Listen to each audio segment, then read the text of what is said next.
AC के बगैर आप अपने घर को ठंडा कैसे रख सकते हैं? मौसमियाती तब्दीली पूरी दुनिया के लिए मौजूए फिक्र है। जमीन के दर्जे हरारत में मुसलसल इजाफा हो रहा है। कहीं ग्लेशियर पिघल रहे हैं तो कहीं जंगलों में आग लग रही है। गर्मी से लोग परेशान हैं।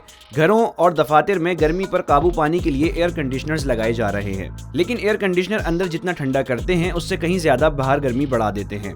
माहिरीन के मुताबिक मौसमियाती तब्दीली में एयर कंडीशनर से निकलने वाली गैस का बहुत बड़ा हाथ है।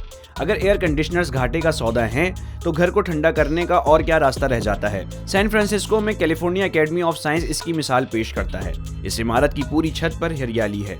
इससे इमारत का दर्जा हरारत कम रखने में मदद मिलती है। इसके अलावा छत पर खिड़कियां खुली हैं जहां से ठंडी हवा अंदर तक आती है। शदीद गर्मी के दिनों में भी यहां एसी के बगैर गुजारा हो जाता है। इमारतें ठंडी रखने का तरीका। दर्जा हरारत में तेजी से होने वाले इजाफे की वजह से अब इंजीनियर्स और इमारतों के डिजाइनर ऐसी ही इमारतें डिजाइन करने पर गौर कर रहे हैं। तहकीक के मुताबिक सन 2050 तक दुनिया भर में एयर कंडीशनर्स की तादाद मौजूदा तादाद से 3 गुना ज्यादा हो जाएगी।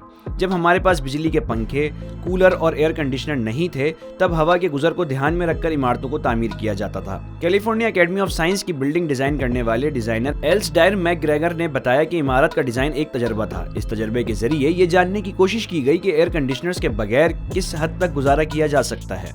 स्पेन में घड़ों का इस्तेमाल। ये तजर्बा घरों, स्कूल और छोटे दफातर तक को कारगर साबित हुआ, लेकिन अस्पताल जैसी इमारतों में नहीं, जहां मरीजों और मशीनों दोनों ही के लिए ठंडक चाहिए। लिहाजा वहां एसी की जरूरत होगी ही, लेकिन इमारतों के बेहतरीन नक्शों के जरिए इसकी जरूरत को कम किया जा सकता है। तबखीर का अमल चीजों को ठंडा करने में पुरअसर साबित होता है, इसलिए गर्मी में जिस्म से निकलने वाला पसीना भी जिस्म को ठंडा रखता है। स्पेन के मुतादिद इलाकों में मिट्टी के बड़े बड़े घड़ों में पानी भरकर रख दिया जाता है, जिन्हें बोतीजो कहा जाता है। घड़े की मिट्टी एक बार पानी जज्ब करने के बाद उसके अंदर रखे पानी को ठंडा रखती है। इस तरीके को इमारतों के नक्शे बनाने में भी इस्तेमाल किया जा सकता है। जब हवा ठंडे घड़ों से टकराती है तो खुद भी ठंडी हो जाती है। मुगल दौर की इमारतें। अगर घर के खुले हिस्से जैसे सहन में फव्वारा लगा लिया जाए तो वो भी गर्मी को कम करने में मददगार साबित होगा। पानी के जरिए इमारतों को ठंडा करने का दस्तूर कदीम दौर से चला आ रहा है। मुगलों के दौर की जितनी इमारतें हैं उनमें कुआं और फव्वारे खूब देखने को मिलते हैं। इसी तरीके का इस्तेमाल इंडियन आर्किटेक्ट मनीत रस्तोगी ने जयपुर शहर में पर्ल एकेडमी ऑफ फैशन की इमारत बनाने में किया। दर्जा हरारत कम करने वाले विंड कैचर। पर्ल एकेडमी की बिल्डिंग के चारों तरफ जालियां हैं। इमारत की दीवारों से 4 फीट की दूरी पर सुराख वाले पत्थरों की दीवार है जो अंदर की दीवार को अपने साए में रखती है। जब बाहर दर्जा हरारत 40 डिग्री होता है तो इमारत के अंदर दर्जा हरारत 29 डिग्री होता है। अगर किसी इमारत में बड़ा कुआं खोदने की गुंजाइश ना हो तो जमीन के नीचे पाइपलाइन बिछाकर इसमें पंप के जरिए पानी गुजारा जा सकता है। इस तरीके का इस्तेमाल गर्म और सर्द दोनों ही मौसमों में किया जा सकता है। शुमाली चीन के मुताबिक इलाकों में ये तरीका राइज है। पानी से दर्जा हरारत 2 डिग्री कम होगा। तरक्की के नाम पर बड़ी तादाद में शहर आबाद किए जा रहे हैं, लेकिन ये शहर असल में कंक्रीट के जंगल हैं, जहां गाड़ियों से निकलने वाला धुआं और फैक्ट्रियों में बड़ी बड़ी मशीनों के इस्तेमाल से दर्जा हरारत बढ़ रहा है।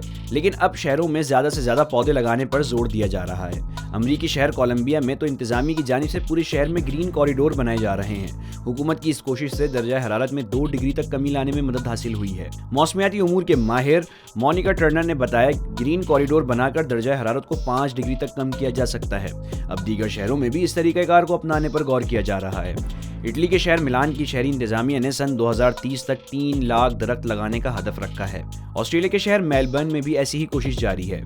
एयर कंडीशनर्स का इस्तेमाल माहौल ठंडा करने के लिए किया जाता है, लेकिन असल में इसकी ठंडक हमें भट्टी में झोंक रही है। अगर एसी का इस्तेमाल बदस्तूर जारी रहा तो वो दिन दूर नहीं जब गर्मी के दिनों में एयर कंडीशनर भी दम तोड़ देंगे।